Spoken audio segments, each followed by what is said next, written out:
अहोई माता व्रत कथा। प्राचीन काल में एक साहूकार था जिसके 7 बेटे और 7 बहुएं थी। इस साहूकार की एक बेटी भी थी जो दीपावली में ससुराल से मायके आई थी।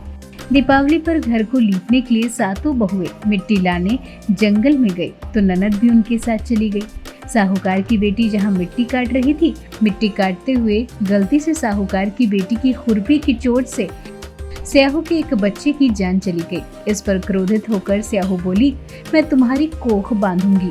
स्याहू के वचन सुनकर साहूकार की बेटी अपनी 7 भाभियों से एक एक कर विनती करती है कि वो उसके बदले अपनी कोख बंधवा ले। सबसे छोटी भाभी ननद के बदले अपनी कोख बंधवाने के लिए तैयार हो जाती है। इसके बाद छोटी भाभी के जो भी बच्चे होते वो 7 दिन बाद अपनी जान गंवा बैठते। 7 पुत्रों की इस प्रकार मृत्यु होने के बाद उसने पंडित को बुलवाकर इसका कारण पूछा। पंडित ने सुरही गाय की सेवा करने की सलाह दी। सुरही सेवा से प्रसन्न होती और उसे स्याहू के पास ले जाती। रास्ते में थक जाने पर दोनों आराम करने लगी।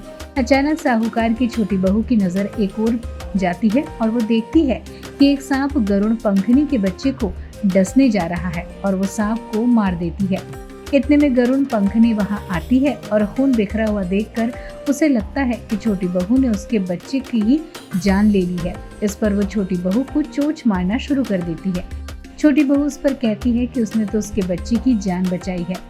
गरुड़ पंखनी ये सुनकर खुश हो जाती है और सुरही सहित उन्हें स्याहू के पास पहुंचाती है। वहां स्याहू छोटी बहू की सेवा से प्रसन्न होकर उसे 7 पुत्र और 7 बहू होने का आशीर्वाद देती है।